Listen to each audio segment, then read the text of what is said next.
ನಮಸ್ತೆ ಫ್ರೆಂಡ್ಸ್, ವಿಪಾಕಶಾಲಿ ಚಾನೆಲ್ಗೆ ತಮಗೆಲ್ಲರಿಗೂ ಸ್ವಾಗತ. ನಾನಿವತ್ತು ಚಿಕನ್ ಕಬಾಬ್ ರೆಸಿಪಿನ ಮಾಡಿ ತೋರಿಸ್ತಾ ಇದ್ದೀನಿ. ಮನೆಯಲ್ಲೇ ಉಪಯೋಗಿಸುವಂಥ ಮಸಾಲ ಪುಡಿಗಳನ್ನು ಸೇರಿಸಿ ಕಬಾಬ್ ಯಾವ ರೀತಿ ಮಾಡೋದಂತ ನೋಡ್ಕೊಂಬರೋಣ. ಒಂದು ಮಿಕ್ಸಿಂಗ್ ಬೌಲ್ನ ತೊಗೊಂಡಿದ್ದೀನಿ. ಅದಕ್ಕೆ 2 ಸ್ಪೂನ್ ಆಗುವಷ್ಟು ಕಾಶ್ಮೀರಿ ಚಿಲ್ಲಿ ಪೌಡರ್ ಹಾಕ್ಕೊಂಡಿದ್ದೀನಿ. 2 ಸ್ಪೂನು ಶುಂಠಿ ಬೆಳ್ಳುಳ್ಳಿ ಪೇಸ್ಟ್ ಹಾಕ್ಕೊಂಡಿದ್ದೀನಿ. ಅರ್ಧ ಟೀ ಸ್ಪೂನ್ ಅಷ್ಟು ಗರಂ ಮಸಾಲ ಪುಡಿನ ಹಾಕ್ಕೊಂಡಿದ್ದೀನಿ. ಅರ್ಧ ಸ್ಪೂನು ಕಾಳುಮೆಣಸು ಪುಡಿ ಹಾಕ್ಕೊಂಡಿದ್ದೀನಿ. 1/4 ಟೀ ಸ್ಪೂನ್ ಆಗುವಷ್ಟು ಅರಿಶಿನ, ರುಚಿಗೆ ಬೇಕಾದಷ್ಟು ಉಪ್ಪು ಹಾಕ್ಕೊಳ್ತಾ ಇದ್ದೀನಿ. ಇವಾಗ ಇದಕ್ಕೆ 2 ಸ್ಪೂನ್ ಆಗುವಷ್ಟು ವಿನೆಗರ್ ಹಾಕ್ಕೊಳ್ತಾ ಇದ್ದೀನಿ. ಇವಾಗ ನಾವು ಮಸಾಲ ಕಲಿಸ್ಕೊಳ್ಳೋತ್ತಿಗೆ 2 ಸ್ಪೂನ್ ವಿನೆಗರ್ ಹಾಕ್ಕೊಂಡ್ರೆ ಸಾಕಾಗುತ್ತೆ. ವಿನೆಗರ್ ಇಲ್ಲ ಅಂತ ಹೇಳಿದರೆ ಲಿಂಬೆ ರಸ ಹಿಂಡ್ಕೊಂಡ್ರೂ ಆಗುತ್ತೆ.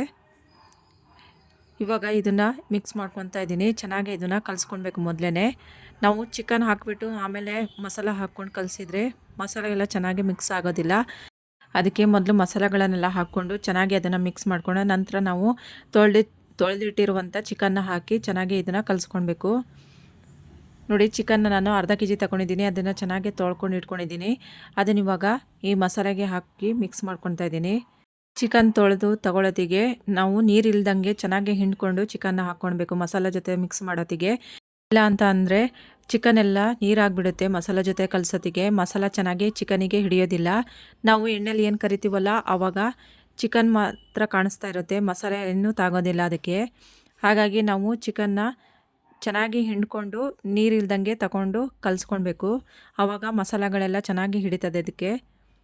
ನೋಡಿ, ಇವಾಗ ಎಲ್ಲ ಕಲಿಸ್ಕೊಂಡಿದ್ದಾಗಿದೆ. ಚೆನ್ನಾಗಿ ಇದು ಮಿಕ್ಸ್ ಆಗಿದೆ ಇವಾಗ ಮಸಾಲೆ ಎಲ್ಲ ಚಿಕನಿಗೆ. ಇಷ್ಟು ಕಲಿಸ್ಕೊಂಡ್ರೆ ಸಾಕಾಗುತ್ತೆ. ಇವಾಗ ಇದಕ್ಕೆ 1 ಸ್ಪೂನ್ ಆಗುವಷ್ಟು ಬಿಳಿ ಎಳ್ಳನ್ನ ಹಾಕ್ಕೊಳ್ತಾ ಇದ್ದೀನಿ. ಬಿಳಿ ಎಳ್ಳು ಇದ್ದರೆ ಹಾಕ್ಕೊಳ್ಳಿ, ಇಲ್ಲ ಅಂತ ಹೇಳಿದ್ರೆ ಏನು ಬೇಡ. ಆದರೆ ಹಾಕಿದರೆ ತುಂಬಾ ಚೆನ್ನಾಗಿರುತ್ತೆ. ಕಬಾಬ್ ತಿನ್ನೋತ್ತಿಗೆ ಬಾಯಿಗೆ ಎಳ್ಳು ಸಿಕ್ಕಿದಾಗ ಅದ್ರ ಟೇಸ್ಟೇ ತುಂಬಾ ಚೆನ್ನಾಗಿರುತ್ತೆ. ಇವಾಗ ನೋಡಿ, ಎಳ್ಳು ಹಾಕಿ ಚೆನ್ನಾಗಿ ಇದನ್ನು ಒಂದು ಸತಿ ಮಿಕ್ಸ್ ಮಾಡ್ಕೊತಾ ಇದ್ದೀನಿ.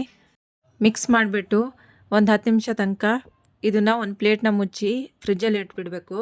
ಆವಾಗ ಮಸಾಲೆ ಎಲ್ಲ ಚೆನ್ನಾಗಿ ಹಿಡಿದು ಉಪ್ಪು ಖಾರ ಎಲ್ಲ ಚೆನ್ನಾಗಿ ಹಿಡಿದಿರುತ್ತೆ. ಇವಾಗ ಒಂದು 10 ನಿಮಿಷ ಆಗಿದೆ. ಪ್ಲೇಟ್ನ ಓಪನ್ ಮಾಡಿ ಇವಾಗ ಅದಕ್ಕೆ 2 ಸ್ಪೂನ್ ಆಗುವಷ್ಟು ಅಕ್ಕಿ ಹಿಟ್ಟು ಹಾಕ್ಕೊಳ್ತಾ ಇದ್ದೀನಿ. 4 ಸ್ಪೂನ್ ಕಾರ್ನ್ಫ್ಲೋರ್ ಹಾಕ್ಕೊಳ್ತಾ ಇದ್ದೀನಿ. ಇದಿಷ್ಟು ಹಾಕ್ಕೊಂಡು ಚೆನ್ನಾಗಿ ಇದನ್ನು ಮತ್ತೆ ಮಿಕ್ಸ್ ಮಾಡ್ಕೊಳ್ಬೇಕು. ನಾವೇನು ಅಕ್ಕಿ ಹಿಟ್ಟು ಹಾಕ್ಕೊಂಡಿದ್ವಲ್ಲ ಆ ಅಕ್ಕಿ ಹಿಟ್ಟು ಹಾಕೋದ್ರಿಂದ ಕಬಾಬು ತುಂಬಾ ಚೆನ್ನಾಗಿ ಕ್ರಿಸ್ಪಿಯಾಗಿ ಗರಿ ಗರಿಯಾಗಿ ಕಬಾಬ್ ಆಗುತ್ತೆ. ಮತ್ತು ಕಾರ್ನ್ಫ್ಲೋರ್ ಮತ್ತು ಅಕ್ಕಿ ಹಿಟ್ಟು ನಾವು ಆಮೇಲೆ ಏನಕ್ಕೆ ಹಾಕ್ಕೊಂಡ್ವಿ ಅಂತೇಳಿದರೆ ಫಸ್ಟಿಗೆ ನಾವು ಮಸಾಲೆ ಎಲ್ಲ ಕಲಸಿ ಒಂದು 10 ನಿಮಿಷ ಬಿಡೋದ್ರಿಂದ ಚೆನ್ನಾಗಿ ಮಸಾಲೆ ಎಲ್ಲ ಚಿಕನಿಗೆ ಹಿಡಿದು ಸೆಟ್ಟಾಗಿರುತ್ತೆ. ನಂತರ ನಾವು ಕಾರ್ನ್ಫ್ಲೋರ್ ಮತ್ತು ಅಕ್ಕಿ ಹಿಟ್ಟು ಹಾಕಿ ಕಲಿಸ್ಕೊಬೇಕು. ಆವಾಗ ಚಿಕನಿಗೆ ಕೋಟಿಂಗ್ ಚೆನ್ನಾಗಿ ಹಿಡಿತದೆ. ನಾವು ಎಣ್ಣೆಲಿ ಕಬಾಬ್ ಮಾಡ್ತೀವಲ್ಲ ಆವಾಗ ಮಸಾಲೆ ಎಲ್ಲ ಎಣ್ಣೆಲಿ ಬಿಡ್ಕೊಳಲ್ಲ, ಚಿಕನಿಗೆ ತಾಗಿರ್ತದೆ, ಕ್ರಿಸ್ಪಿಯಾಗಿ ಕಬಾಬ್ ಆಗುತ್ತೆ. ಇವಾಗ ನೋಡಿ, ಕಲಿಸ್ಕೊಂಡಿದ್ದೆಲ್ಲ ಆಗಿದೆ. ಇದಕ್ಕೆ ಮತ್ತೆ ನೀವು ಕಾರ್ನ್ಫ್ಲೋರ್ ಹಾಕಿದಾಗ ಎಲ್ಲಾದರೂ ಕಲಿಸ್ಕೊಳ್ತಿಗೆ ಏನಾದರೂ ಡ್ರೈ ಆಗ್ತಿದೆ ಅಂತ ಹೇಳ್ಕೊಂಡು ಹೇಳಿದರೆ ಮತ್ತೆ 1 ಸ್ಪೂನ್ ಆಗೋಷ್ಟು ವಿನೆಗರ್, ಇಲ್ಲ ಅಂತ ಹೇಳಿದ್ರೆ ಲಿಂಬೆ ರಸ ಹಾಕ್ಕೊಂಡ್ರೂ ಆಗುತ್ತೆ. ಇಲ್ಲ ಅಂತ ಹೇಳಿದ್ರೆ ಒಂದು ಮೊಟ್ಟೆ ಒಡೆದು ಕಲಿಸಿದ್ರೂ ಆಗುತ್ತೆ. ನಾನಿಲ್ಲಿ ಮೊಟ್ಟೆ ಒಡೆದು ಹಾಕಿಲ್ಲ. ಇನ್ನೊಂದು ಸ್ವಲ್ಪ ವಿನೆಗರು 1 ಸ್ಪೂನ್ ಆಗುವಷ್ಟು ಹಾಕಿ ಕಲಿಸ್ಕೊಂಡಿದ್ದೀನಿ.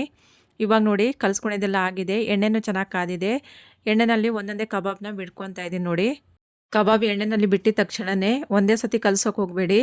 ಒಂದು 3 ರಿಂದ 4 ನಿಮಿಷ ಬಿಟ್ಟು ಆದಮೇಲೆ ನಂತರ ಇದನ್ನು ತಿರ್ಸಿ ಉಲ್ಟಾ ಮಾಡಿ ಹಾಕ್ಕೊಳ್ಬೇಕು. ಇಲ್ಲ ಅಂತ ಹೇಳಿದರೆ ಮಸಾಲ ಎಲ್ಲ ಎಣ್ಣೆನಲ್ಲಿ ಬಿಟ್ಕೊಳ್ಳುತ್ತೆ, ಕಬಾಬಿಗೆ ತಾಗಿರೋದಿಲ್ಲ. ಗ್ಯಾಸು ಅಷ್ಟೇ ಸಿಮ್ನಲ್ಲಿ ಇಟ್ಕೊಂಡು ಮಾಡ್ಕೊಳಕ್ಕೆ ಹೋಗಬೇಡಿ, ಜೋರಾಗೂ ಇಟ್ಕೊಬಾರ್ದು. ಮೀಡಿಯಮ್ ಫ್ಲೇಮ್ನಲ್ಲಿ ಇಟ್ಕೊಂಡು ಬೇಯಿಸ್ಕೊಳ್ಬೇಕು. ನೋಡಿ, ಇವಾಗ ನಿಧಾನಕ್ಕೆ ಉಲ್ಟಾ ಮಾಡ್ಕೊಂಡು ತಿರ್ಸ್ಕೊತಾ ಇದ್ದೀನಿ. ಎಲ್ಲೂ ಅಂಟ್ಕೊಂಡಿಲ್ಲ ನೋಡಿ. ಮತ್ತು ಮಸಾಲನೂ ಅಷ್ಟೇ ಚೆನ್ನಾಗಿ ಹಿಡಿದಿದೆ, ಕ್ರಿಸ್ಪಿಯಾಗಿನೂ ಕಬಾಬ್ ಬಂದಿದೆ. ಕಬಾಬ್ ಇವಾಗ ಚೆನ್ನಾಗಿ ಬೆಂದು ರೆಡಿಯಾಗಿದೆ. ಇದಕ್ಕೆ ಇವಾಗ ಕರಿಬೇವು ಸೊಪ್ಪನ್ನ ಹಾಕ್ಕೊಳ್ತಾ ಇದ್ದೀನಿ. ಕರಿಬೇವು ಸೊಪ್ಪು ಬಾಯಿಗೆ ಸಿಕ್ಕಿದರೆ ತಿನ್ನೋತ್ತಿಗೆ ಕಬಾಬ್ ತುಂಬಾ ರುಚಿಯಾಗಿ ಟೇಸ್ಟಿಯಾಗಿರುತ್ತೆ. ಈ ರೀತಿಯಾಗಿ ಮಸಾಲನೆಲ್ಲ ನಾವು ಮನೆಯಲ್ಲೇ ರೆಡಿ ಮಾಡಿಕೊಂಡು ಕಬಾಬ್ ಮಾಡೋದ್ರಿಂದ ತುಂಬಾ ರುಚಿಯಾಗಿ ಟೇಸ್ಟಿಯಾಗಿರುತ್ತೆ, ಆರೋಗ್ಯಕ್ಕೂ ತುಂಬಾ ಒಳ್ಳೆಯದು. ನೋಡಿದ್ರಲ್ವಾ ಫ್ರೆಂಡ್ಸ್, ಮನೆಯಲ್ಲೇ ಇರುವಂಥ ಮಸಾಲ ಪುಡಿಗಳನ್ನೆಲ್ಲ ಬಳಸಿ ಕಬಾಬ್ನ ಯಾವ ರೀತಿಯಾಗಿ ಟೇಸ್ಟಿಯಾಗಿ ಮಾಡ್ಕೊಳ್ಳೋದು ಅಂತ ಹೇಳ್ಕೊಂಡು. ಇಷ್ಟ ಆದರೆ ಲೈಕ್ ಮಾಡಿ, ಶೇರ್ ಮಾಡಿ, ಸಬ್ಸ್ಕ್ರೈಬ್ ಮಾಡಿ friends. Thank you for watching.